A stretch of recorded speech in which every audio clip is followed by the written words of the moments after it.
화제가 된 사건 사고 소식 짚어보는 아침의 이슈 시간입니다. 네, 최진영 변호사, 조현삼 변호사와 함께 자세한 이야기 나눠보도록 하겠습니다. 안녕하십니까? 안녕하세요. 안녕하십니까? 개그우먼 박나래 씨가 매니저들을 상대로 갑질을 했다는 의혹이 제기됐습니다. 박나래 씨는 과거 일주일에 한 번 집에서 파티를 한다고 밝히기도 했는데 내용 들어보겠습니다. 안녕하세요. 박나래입니다. 오빠한테 술 먹자고 우리 집으로 내가 며칠 전부터 얘기했는데 집에서 한 일주일에 한 번은 파티를 해. 그 언급된 저 파티에 뒷정리나 안주 심부름을 시켰다는 게 매니저들의 주장인 것 같습니다. 그 외에 또 어떤 의혹들이 지금 있는 겁니까? 그렇습니다. 지금 전 매니저들이 예. 박나래 씨를 상대로 박나래 씨의 부동산에 대해서 1억 원 가압류했다라고 얘기를 하고 있는데요.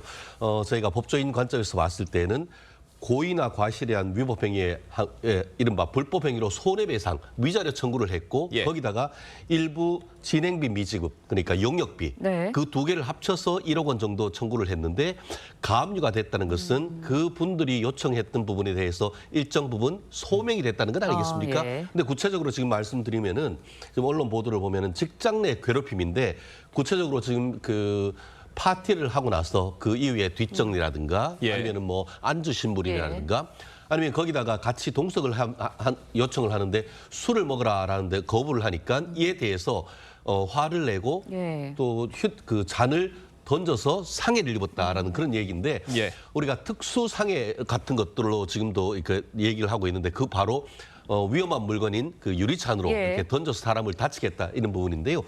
결국 그 불법행위 손해배상에 따르는 위자료 청구를 했는 것이고 법원이 가압류를 인정했다는 점은 어느 정도 소명이 됐다라는 것인데 향후에 본안 소송으로 1억 원 상당의 손해배상 청구 소송이 어떻게 진행될지 지켜봐야 될 것 같습니다. 네, 1억 원 규모의 이제 부동산 가압류를 신청했다 이렇게 말씀을 해주셨는데 이와는 별도로 재직 기간에 겪고 있는 그런 피해에 대해서 손해배상을 청구할 거다 이런 소송도 제기할 거다라고 하고 있습니다. 예고를 했는데 이런 상황이라면 손해배상 청구하는 게 받아들여질까요? 어떻게 보세요?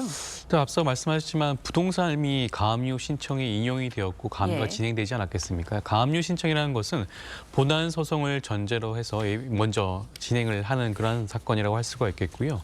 이미 인용이 되었다는 것은 재판부가 봤을 때는 일정 부분 소명이 되었다는 겁니다. 아마 그 단계에서 일정 부분 소명하는 자료들을 제출한 것으로 보여지는 것이고요.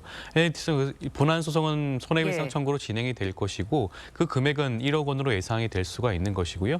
금액은 위자료뿐만 아니라 각종 미지급 대금이라든가 각종 그런 비용들을 청구할 것으로 보여지는데 앞서 뭐 술잔을 던졌다라고 했던 부분도 포함을 해서 진행을 한다면 예. 저는 단지 민사소송으로서 손해배상 청구뿐만 아니라 특수상해에 대한 그런 형사 고소도 함께 들어갈 가능성도 높지 않을까 싶습니다. 그렇다고 한다면 박나래 씨 입장에서는 이번 부동산 가압류 조치뿐만 아니라 민사 손해배상 청구 플러스 더하여 형사 고소까지 당할 가능성도 있지 않을까 싶습니다. 네, 관련 의혹들은 언론 보도된 전 매니저들의 주장이라는 점 다시 한번 말씀을 해드리면서요. 박나래 씨가 또 이런 의혹에도 휩싸였습니다. 모친이 운영하는 1인 기획사에 소속돼서 활동 중인데 이 회사가 미등록했다는 거예요?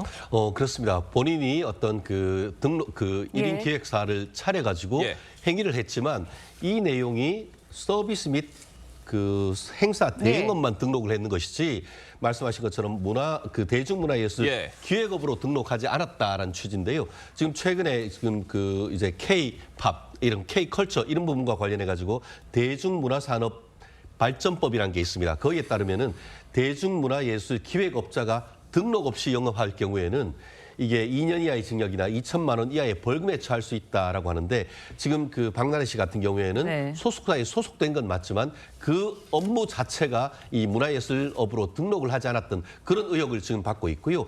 이는 마치 최근에 그 뮤지컬 배우이자 가수인 예. 옥주현 씨도 같은 혐의로 해가지고 불구속 지금 송치가 된 이런 사안과 비슷한 그런 사안인 것 같습니다. 네, 매니저들의 주장, 또 회사 미등록 의혹, 이런 관련 의혹들에 대해서 박나래 씨 측의 입장은 어떤가요? 박나래 씨 입장에서는 현재로서는 지금 과거 매니저들의 주장에 대해서는 부인하는 취지인 것 같습니다. 예. 공식 입장은 법률 대리인을 통해서 밝히겠다고 하고요. 그 입장이 아직 구체적으로 나오지는 않았습니다. 전반적으로 주장에 대해서 부인하는 취지이긴 하고 그다음에 등록을 하지 않은 부분에 대해서도 등록 등록 절차를 준비 중에 있다, 진행하고 있다라고 주장을 하고 있는 것으로 보여지는 것이고요. 그럼에도 불구하고 좀 걱정스러운 부분은, 우려스러운 부분은 상당 부분 그러한 주장들에 대한 증거가 확보가 되어 있는 것이 아닌가라는 생각도 들고, 등록 절차도 마찬가지입니다. 이미 네. 등록을 하지 않은 지가 1년이 넘은 것으로 보여지는데 그 기간 동안 많은 연예인들이 관련된 사고가 있지 않았습니까? 관련된 보도가 있었음에도 불구하고 지금까지 등록 절차를 진행하지 않은 것에 대해서도 좀 일부 좀 우려가 있는 게 아닌가 싶습니다.